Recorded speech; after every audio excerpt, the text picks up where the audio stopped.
Ki khubor ka Batesi TV ka umdi basnyam bat penjaslian Rupa Premium Meghalaya.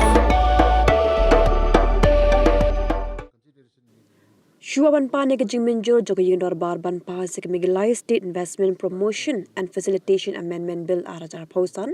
Umindirang ba ka Jilla Wanrah ke amendment hapo Yindor Barban Penbet Thamai ya ke bill Shuaban Pane ke Jingminjur naki MLA.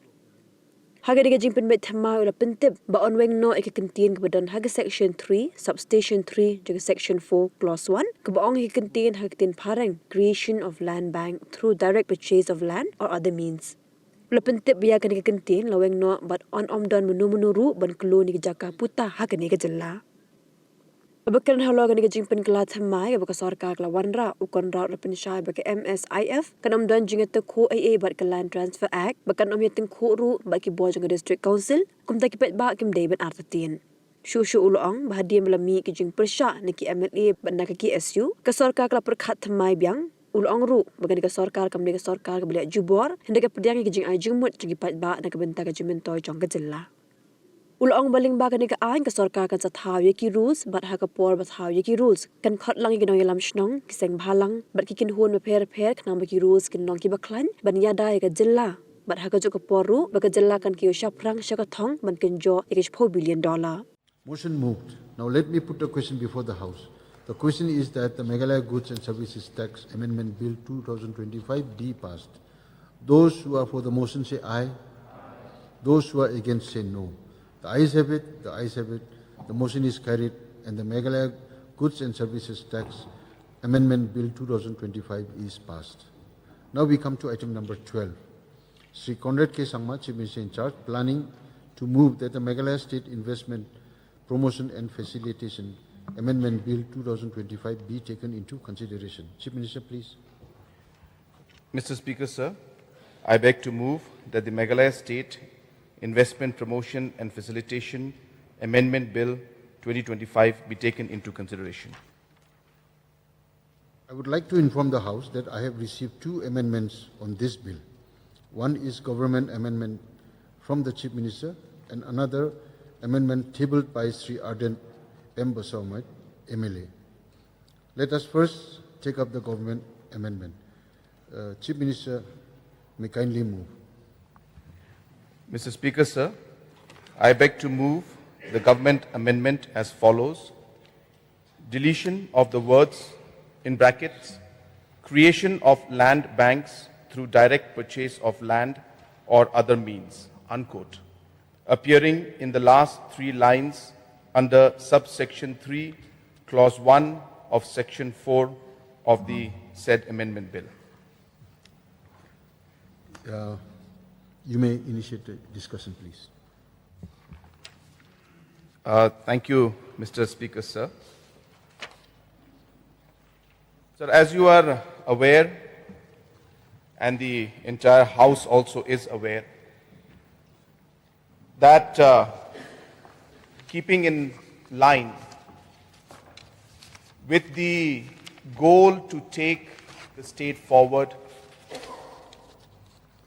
and to make Meghalaya into an 85,000 crore vis-a-vis $10 billion economy, multiple opportunities have been identified. At the same time, as I was replying in my initial question hour, the GSDP is made out of consumption, investment, government expenditure, as well as net exports and imports. And therefore, investments play a crucial role in order for us to be able to achieve the economic goals that we desire. It is with that particular goal in mind, the government had passed the Meghalaya Investment Promotion and Facilitation Bill in 2024. Sir, while there was a single window agency that used to facilitate the process of investment, the scope and the manner of investment under the single window agency was quite limited, keeping in mind the nature of the agency. And it was the Industries Department that was the nodal agency for the single window agency. So with changing times, today the investment scenario is there in sectors beyond manufacturing or beyond areas which we would have traditionally defined as industries. Today, investments are coming in the health sector. Investments are coming in the education sector. Investments are coming in the food and agriculture and food processing sector. Investments are coming in tourism sector, and even investments today are coming in the sports sector in terms of centers of excellence. And therefore, there was a need to be able to provide regulatory framework to enable the process of incorporating all these different needs. And hence, the need to expand the single window agency and the need for us to come out with a legislation in the form of the Meghalaya State Investment Promotion and Facilitation Act 2024. And under this act, multiple aspects of single window approval systems, development of a unified investment portal, simplification of rules and regulations, unified investment of ecosystem, creation of combined application forms, so on and so forth, different measures and steps were taken to ensure that a broader yet a more simplified system would be created in order for us to be able to achieve the targets that we have put under the investment category with the objective of reaching the $10 billion economy. So having said that, when we came out with these concerns, we had a large number of interest coming in from different investors in order for us to be able to move forward. And a requirement came in of being able to provide different facilities, including land in terms of long-term lease, to different organizations who desire to invest. In the process, they felt, and discussions were made, that like different agencies, the Meghalaya Investment Promotion Agency, which is again one part of the amendment as of now, which has been put in.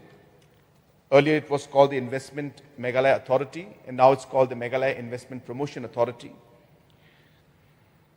The proposal was put in that like normally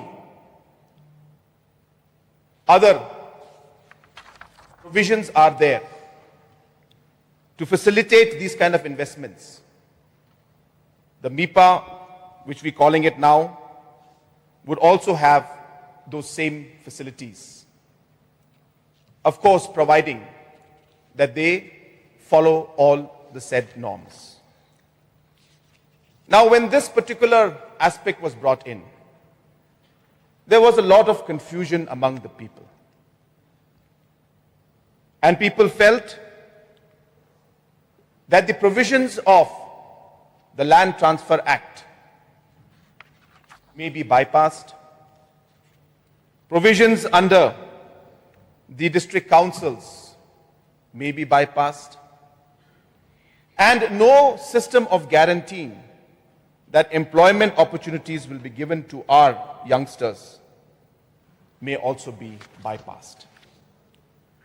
And it is to address these concerns that these specific amendments are today being brought in. The first amendment that we are inserting is mentioning about the Land Transfer Act itself. And the amendment that we are bringing in mentions that this act shall not be in derogation of the Meghalaya Transfer of Land Regulation Act 1971. And this is being done to address the concerns that this particular policy or this act will bypass. If there is any worry or concern, this particular amendment is addressing that particular point. Second, there are concerns about the different aspects of provisions under the district council, autonomous district councils.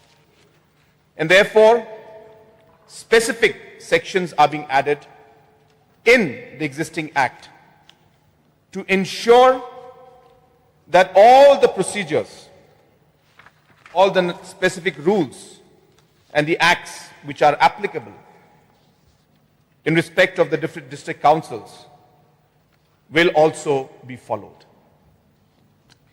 Third, specific mention is being made within the Act in regards to the employment generation for the people and the youngsters of our state. And hence, these three specific amendments are being brought in to give the specific comfort to the citizens of our state that all the necessary rules and regulations as per the Land Transfer Act and also as per the rules of the district councils will be followed. So in spite of putting these different points, in the last couple of days, last 3-4 days in fact, different organizations and different stakeholders have been meeting and approaching me to express their concerns. There were a large number of MLAs from the NPP who had come and met me. I remember our MLA from Mokundru, other constituencies from Jowai, our MLAs from Garo Hills. Different MLAs had come and met me, expressing concerns on the issue of land bank being created by MIPA. At the same time, MLAs from UDP had come. Our Honorable MLA, Ma Lakman, Ba Balajit, and other MLAs from many of our legislatures who are present out here had come and expressed the same concerns over the land bank issue that has been brought in this particular amendment. Similarly, I had other people from different sections of society understanding the different provisions being brought in, yet having a concern over what could be a larger concern in the long run regarding these land bank issues. Just a couple of days back, members from the KSU, their president, Balam, the general secretary, Donald, and other members had met me. Detailed discussions were held with them also. And I explained the different provisions that we are putting into this particular amendment. And all are being done to precisely address the issues and concerns that all the stakeholders were having. And therefore, I mentioned to them that the Land Transfer Act provision is only strengthening the arguments that they are making. The amendment section for insertion regarding the district councils is only strengthening the arguments that they are making. And also the sections regarding the employment generation are also only strengthening the arguments that they were making. And after discussion with all these stakeholders, in spite of explaining to everybody that whatever provisions are being created under MIPA, that is new MIPA, these provisions are in no way going to affect or bypass the Land Transfer Act. Different provisions are there in the state even as of now. And the different provisions that are there in the state which are effective for the last 20, 30 years, it is in similar lines and similar provisions that this functioning also will take place. But I could get a sense that in spite of clarifying this issue at multiple levels, I could sense that there was discomfort when the issue of the word of land bank would come in. What if this happens? What if that happens? Sir, I have mentioned this house many, many times. This government believes in working for the welfare of our people. This government believes in carrying our people with us. This government has always believed that whatever decision we take, and we have shown this example multiple times, this is not the first time, that we will take one step forward in the larger interests of our state, but we will not hesitate to take a step back if it is required. We have done it in multiple occasions. I was reading or listening to the speech of our Honorable Leader of Opposition. He was mentioning yesterday in the press that the government should not bulldoze. Sir, this government is one of the best examples of a government that does not bulldoze. We are a government that will listen to the will of the people. We will listen to the concerns of the people. We will ensure that it may take time for society or individuals, organizations, maybe to sometimes get a clear picture, because these are complicated matters and this requires a lot of study and in-depth research or whatever you call it. You need to study all the provisions. And once all the provisions are read, once you see everything, maybe the convincing will happen then. But till then, it is only appropriate for us as a government to work closely with our society and with our people. And it is with this intention in mind, without affecting any of the provisions that are there in the Meghalaya State Investment Promotion Facilitation Act 2024. As mentioned earlier, sir, Meghalaya the State Investment Promotion Facilitation Act, as mentioned in the name itself, Sir, our objective is to only promote and only facilitate. MIPA is not here to buy land. Neither are we here to forcefully transfer land to anybody. Let me make it absolutely clear to everybody. Sir, there is no question of transferring any land to any company or any organization, which has been the apprehension. And as I said, in order to remove those apprehensions, we put in the amendment section 34. And in spite of that, there are still apprehensions. And therefore, sir, we are bringing in this amendment to give the confidence to our people. We want to give the confidence to our people. We want to let them know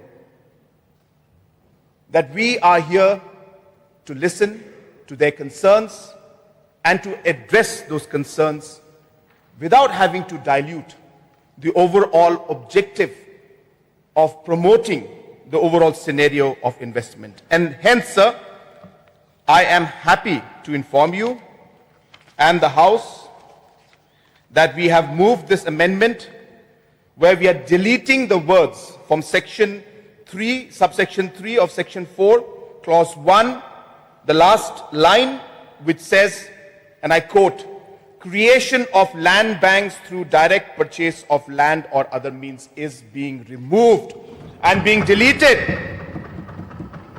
Is being deleted to give a very, very clear message that MIPA is not come with the objective of creating a land bank and giving this land to somebody. Absolutely not. And MIPA will not engage in any aspect related to buying of land or creating of land bank or creating any kind of a system to transfer or to lease out. None of this will be entertained by MIPA. MIPA will be focused only to facilitate the process of investment, to bring in the investments, to create awareness, to create a common platform, and other provisions which are already existing in the system, which has already been there for many, many years.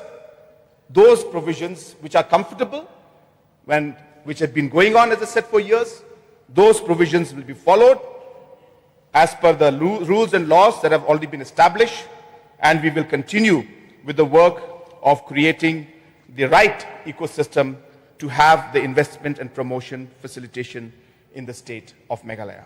So with these few words, sir, I move this particular amendment for deleting the words creation of land banks through direct purchase of land and other means. And also, sir, before I resume my seat, I also want to share that as we move along, let me assure the House as well as the other stakeholders that there is a huge scope of discussion. We will be creating different rules.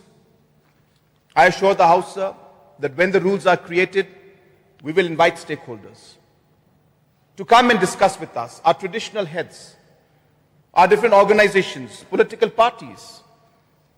We will come, we welcome them, and we discuss different aspects on what concerns are there, and we will address those concerns in the right earnest. So with these few words, and with this particular amendment that I have moved, I resume my seat, sir. I have received names from some members of the House who wish to participate in this government amendment. May I now